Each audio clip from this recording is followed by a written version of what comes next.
भगत सिंह जैसे क्रांतिकारी से लेकर आचार्य नरेंद्र देव जैसे अहिंसावादी कांग्रेसी तक वामपंथी विचारधारा भारत के स्वतंत्रता आंदोलन का एक अभिन्न हिस्सा रहा। कांग्रेस के बाहर सीपीआई वामपंथी विचारधारा का प्रतिनिधित्व करती थी। सीपीआई जो आजादी के बाद कांग्रेस के अलावा सबसे अधिक जनाधार वाली पार्टी थी, वो आज राष्ट्रीय पार्टी का स्टेटस भी गंवा चुकी है। क्या नक्सलवाद या राम मंदिर आंदोलन या फिर आर्थिक उदारीकरण या जातीय सवालों की अनदेखी ने वामपंथी दलों को कमजोर किया? भारत में वामपंथ का उदय, पार्टी का गठन, पार्टी की यात्रा और आखिरकार पार्टी की टूट की कहानी हम अपने पिछले वीडियो में बता चुके हैं, जो आप देख सकते हैं। पार्ट 2 पावर के इस नए एपिसोड में बात भारत में वामपंथी दलों के कमजोर होते जाने की।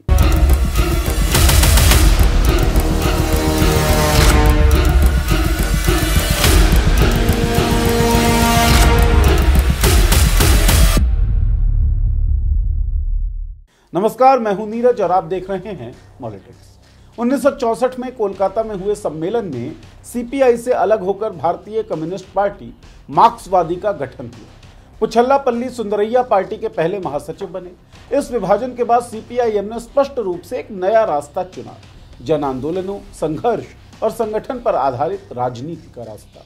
लेकिन नए रास्ते पर चलना आसान था नहीं। गठन के अगले साल ही 1965 में कोलकाता में ट्राम किराए में बढ़ोतरी और खाद्य संकट को लेकर सीपीआईएम ने विरोध प्रदर्शन शुरू कर दिए, जिनमें हिंसक झड़पें हुई, जिसके बाद इसी साल सीपीआईएम के 1000 से अधिक कार्यकर्ताओं को गिरफ्तार कर लिया गया। पी सुंदरैया, जो उस समय पार्टी के प्रमुख नेता थे, उन्हें बीमारी के चलते रिहा कर दिया गया। वे जेल से रिहा होकर इलाज के लिए मॉस्को चले गए। मॉस्को से लौटने के बाद पी सुंदरैया ने जून 1966 जालंधर में सीपीआईएम सेंट्रल कमेटी की पहली बैठक आयोजित की। इस बैठक में उन्होंने फैसला लिया कि सभी पार्टियों के साथ संबंध सुधारने की कोशिश करेंगे, साथ ही समय आने पर सभी पार्टियों के साथ गठबंधन भी करेंगे, लेकिन जनसंघ और स्वतंत्र पार्टी को छोड़कर। लेकिन अगला साल आते आते ही पार्टी फिर से दोराहे पर आकर खड़ी हो गई। दरअसल साल 1967 में पश्चिम बंगाल के नक्सलबाड़ी गांव में एक बड़ा आंदोलन शुरू हो गया। यहाँ के मजदूरों ने जमींदारों की जमीनों पर कब्जा कर लिया, जिनकी वो लंबे समय से न्यायपूर्ण पुनर्वितरण की मांग कर रहे थे। इन मजदूरों के आंदोलन को जल्द ही नक्सलवाद के नाम से जाना जाने लगा। नक्सलवादियों की राजनीतिक परियोजना माओवादी थी और उनका उद्देश्य था कि वे संसदीय प्रणाली को समाप्त कर लोगों की लोकतांत्रिक तानाशाही से बदल दें। उनका मानना था कि भारतीय व्यवस्था सेमी कॉलोनियल है और इसे उखाड़ फेंकने की जरूरत है। चीन की कम्युनिस्ट पार्टी इस आंदोलन को सराह रही थी। इसी आंदोलन की वजह से सीपीआईएम के भीतर भी एक हलचल मच गई थी। पश्चिम बंगाल और केरल में चुनावी जीत के बाद पार्टी के कुछ कट्टरपंथी नेता यह महसूस कर रहे थे कि पार्टी अब संसदीय राजनीति की ओर अधिक झुक रही है, जो उनके लिए चिंता का विषय था। पश्चिम बंगाल में ही इस समय पार्टी के भीतर दो अलग अलग विचारधाराएं उभर रही थी। कुछ लोग चीन की लाइन का समर्थन कर रहे थे और इसे भारतीय क्रांति का रास्ता मान रहे थे, आगे चलकर जो सीपीआईएम के टूटने का कारण भी बना। यह 1967 की बात है। नक्सलबाड़ी आंदोलन में सीपीआईएम के लिए सबसे बड़ी दिक्कत यह थी कि इसका नेतृत्व ही सीपीआईएम के नेता कर रहे थे, चारू मजूमदार और कानू सान्याल। हालांकि नक्सलबाड़ी आंदोलन को पश्चिम बंगाल सरकार ने बड़ी बेरहमी से कुचल दिया। इस समय सरकार में सीपीआईएम की भी हिस्सेदारी थी, जिसका नतीजा ये निकला कि पार्टी के भीतर कट्टरपंथी गुट और मजबूत हो गया। उन्होंने कम्युनिस्ट क्रांतिकारियों की अखिल भारतीय समन्वय समिति का गठन किया। 1968 में बर्दवान में हुई पार्टी की बैठक के बाद इन कट्टरपंथियों ने सीपीआईएम से खुद को अलग कर लिया। इस फूट का असर पूरे देश में महसूस हुआ, लेकिन इसका केंद्र पश्चिम बंगाल बना। यहाँ नक्सलियों और पार्टी के बीच जल्द ही खूनी संघर्ष शुरू हो गया। पश्चिम बंगाल के साथ साथ आंध्र प्रदेश में भी एक तरह का विद्रोह उभर रहा था। हालांकि यहां नक्सलबाड़ी समर्थकों की कोई खास मौजूदगी थी नहीं, लेकिन तेलंगाना सशस्त्र संघर्ष के कई दिग्गज सीपीआईएम के संगठन का हिस्सा थे। इनमें से कई लोग पार्टी नेतृत्व से असंतुष्ट थे। आंध्र प्रदेश में कट्टरपंथी गुट का नेतृत्व टी नागी रेड्डी कर रहे थे, जो राज्य विधानसभा के सदस्य भी थे।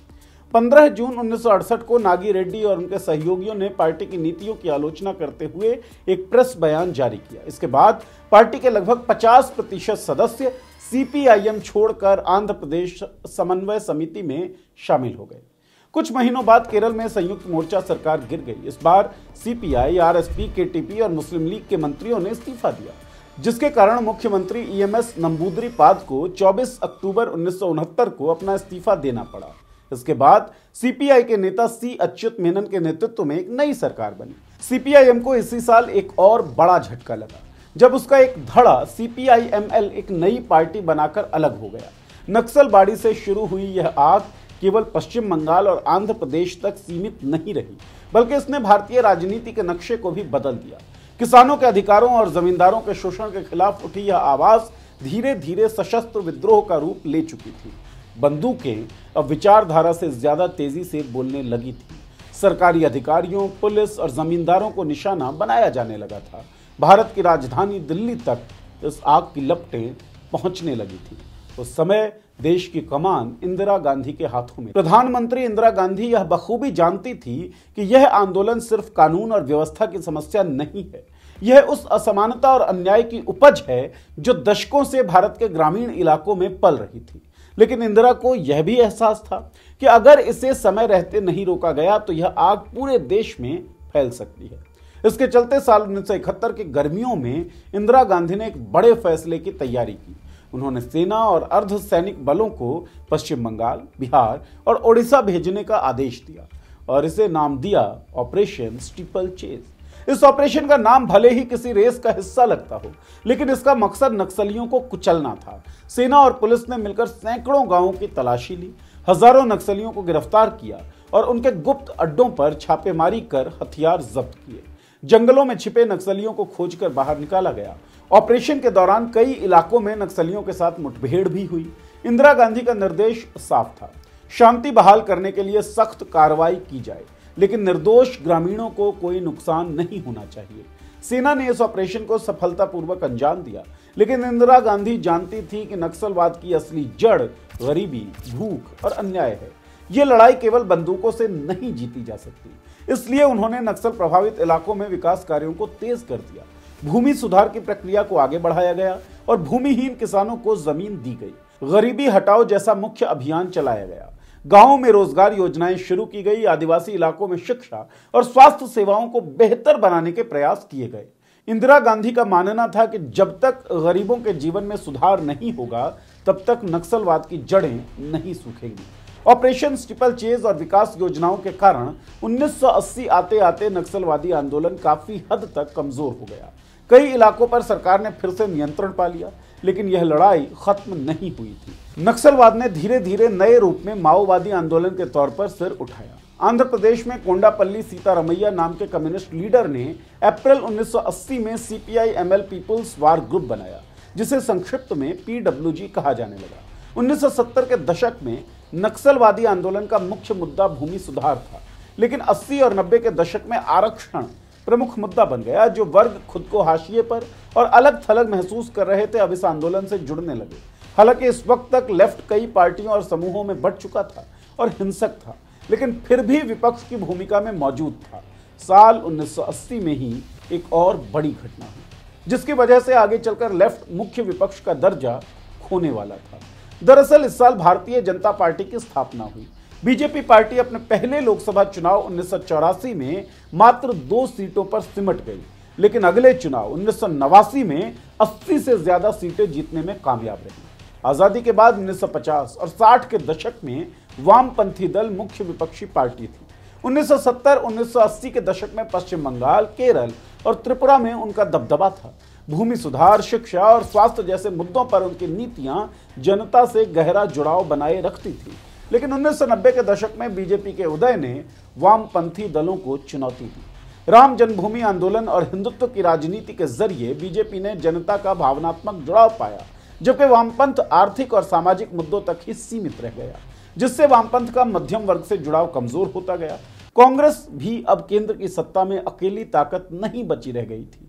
1977 में देश में पहली बार नॉन कांग्रेस सरकार बनी और फिर 1989 में एक बार फिर जनता दल ने केंद्र में सरकार बनाई। वीपी सिंह देश के प्रधानमंत्री बने। इस दौरान भारतीय राजनीति में जातीय पहचान के आधार पर अधिकारों का मुद्दा स्थापित होने लगा। 1990 में वीपी सिंह सरकार ने मंडल आयोग की सिफारिशों को लागू किया, लेकिन वर्ग संघर्ष के सिद्धांत पर चलने वाले वामपंथी दल इसका फायदा नहीं उठा पाए और पिछड़े वर्गों और दलितों के बीच उतना मजबूत नहीं हो पाए। क्षेत्रीय दलों जैसे सपा और आरजेडी को इसका फायदा हुआ। वीपी सिंह की सरकार इसी साल गिर गई और कांग्रेस फिर से सरकार बना ली। सरकार ने वित्त मंत्री मनमोहन सिंह के नेतृत्व में साल 1991 में आर्थिक उदारीकरण और वैश्वीकरण की नीतियां लागू की। वामपंथी दल, विशेषकर सीपीआई और सीपीआईएम ने इन नीतियों का कड़ा विरोध किया। उनका मानना था कि यह नीतियां श्रमिकों और किसानों के हितों के खिलाफ है और गरीबों पर बोझ डालेंगी। हालांकि इस विरोध के बावजूद वामपंथी दल इन नीतियों को रोकने में सफल नहीं हो सके। उदारीकरण के चलते मध्यम वर्ग का झुकाव वामपंथ से हटकर बीजेपी और कांग्रेस की ओर हो गया। लेकिन 1992 को बाबरी मस्जिद विध्वंस के बाद देश में सांप्रदायिकता तेजी से बढ़ी। वामपंथी पार्टियों ने खुलकर उस घटना की आलोचना की और धर्मनिरपेक्षता की रक्षा के लिए जोर दिया। वामपंथी दलों ने खुद को हिंदुत्व की राजनीति का सबसे मुखर विरोधी दिखाने की कोशिश की, जिससे वामपंथ को चुनावों में फायदा हुआ।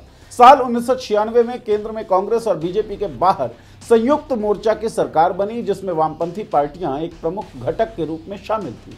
सीपीआईएम के ज्योति बसु को प्रधानमंत्री पद के लिए प्रस्तावित किया गया था, लेकिन पार्टी ने इसे ठुकरा दिया। यह निर्णय पार्टी के लिए एक बड़ी राजनीतिक भूल साबित हुआ। नॉन कांग्रेस, नॉन बीजेपी सरकार का नेतृत्व करके सीपीआईएम राष्ट्रीय राजनीति में खुद को मजबूत कर सकती थी, लेकिन पार्टी ने इस मौके को जाने दिया। हालांकि इस दौर में वामपंथी पार्टियों, विशेषकर सीपीआईएम ने पश्चिम बंगाल में अपनी स्थिति मजबूत की। ज्योति बसु के नेतृत्व में भूमि सुधार और पंचायत राज जैसी नीतियों के चलते पार्टी ने ग्रामीण इलाकों में अपनी पकड़ मजबूत रखी। साथ ही त्रिपुरा में भी वामपंथी दलों ने अपनी पकड़ बनाए रखी।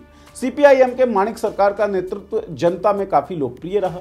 इस बीच वामपंथी पार्टियों ने सामाजिक और आर्थिक मुद्दों पर अपनी विचारधारा को मजबूती से पेश किया, जिसका परिणाम उन्हें 2004 के लोकसभा चुनाव में मिला भी। इस चुनाव में अकेले सीपीआईएम ने 43 सीटें जीती और कांग्रेस के साथ गठबंधन की सरकार बनाई, जिसमें मनमोहन सिंह को प्रधानमंत्री बनाया गया। प्रधानमंत्री बनने के एक साल बाद ही साल 2005 में मनमोहन सिंह ने अमेरिका के साथ परमाणु समझौता किया, लेकिन इस समझौते का वामपंथी राजनीतिक दलों ने कड़ा विरोध किया। लेकिन कड़े विरोध के बावजूद डॉक्टर मनमोहन सिंह ने भारत अमेरिका असैन्य परमाणु समझौते को आगे बढ़ाया, जिसके बाद वामपंथी दलों ने सरकार से अपना समर्थन वापस ले लिया। डॉक्टर सिंह फिर भी अड़े रहे। नतीजतन मनमोहन सरकार के खिलाफ अविश्वास प्रस्ताव पेश हुआ, लेकिन मनमोहन सरकार विश्वास की इस परीक्षा में पास हो गई और वामपंथ फेल हो गया। इसके बाद वामपंथी पार्टियों का कद भारतीय राजनीति में लगातार छोटा होता गया। राष्ट्रीय स्तर पर घटते कद का असर क्षेत्रीय राजनीति पर भी पड़ा, जिसका नतीजा यह हुआ कि पश्चिम बंगाल में 34 साल के शासन के बाद 2011 में ममता बनर्जी की टीएमसी ने वामपंथ को सत्ता से बेदखल कर दिया। क्षेत्रीय दलों के उभार जैसे टीएमसी, सपा, डीएमके और बीएसपी ने भी वामपंथ की जगह विपक्ष में ले ली। इसके अलावा सोशल मीडिया और जनसंपर्क के मामले में वामपंथ काफी पीछे रह गया, थोड़ा ट्रेडिशनल सा या कहें रूढ़िवादी सा। बीजेपी ने युवाओं और डिजिटल प्लेटफॉर्म पर प्रभावी तरीके से काम किया, जबकि वामपंथी दल अपनी विचारधारा को आधुनिक संदर्भ में प्रस्तुत करने में नाकामयाब रहे। 2014 और 19 के लोकसभा चुनावों में वामपंथी दलों को बेहद कम सीटें मिली। 2014 में सीपीआईएम को केवल 9, 2019 में यह संख्या घटकर रह गई 5। वहीं साल 2024 के चुनाव में तो सीपीआईएम को केवल 4 सीटें मिली, वहीं पूरा लेफ्ट 8 सीटों पर सिमट गया। हालांकि केरल में वामपंथ आज भी मजबूत है, लेकिन राष्ट्रीय स्तर पर उनकी स्थिति खराब है। आपको क्या लगता है कि वामपंथ का जो खात्मा हुआ उसका प्रमुख कारण क्या था? क्या कांग्रेस की सोशलिस्ट विचारधारा, जिसने वामपंथ का जो स्कोप था उसको काफी हद तक कम कर दिया, या फिर आर्थिक उदारीकरण की नीति जिसने ग्लोबलाइजेशन को बढ़ावा दिया? आर्थिक उदारीकरण के कारण मध्यम वर्ग का झुकाव वामपंथ से अलग हुआ, या फिर राम जन्मभूमि आंदोलन जिसने जन्माधारित पहचान को किसी भी वर्ग संघर्ष पर हावी कर दिया और वामपंथ का जो सबसे बड़ा हथियार था या फिर वामपंथ का जो सिद्धांत था वर्ग संघर्ष, वो रहा ही नहीं और वामपंथ पिछड़ गई। आपको जो भी लगता है इस वीडियो के कमेंट बॉक्स में जरूर हमें बताएं, सूचित करें। कोई सुझाव हो, सवाल हो, परामर्श हो, सलाह हो, वो भी इस वीडियो के कमेंट बॉक्स में लिख दें। इस चैनल को सब्सक्राइब करें और बेल का आइकन दबा दें ताकि हमारे वीडियोस के नोटिफिकेशंस आपको मिलते रहें। शुक्रिया।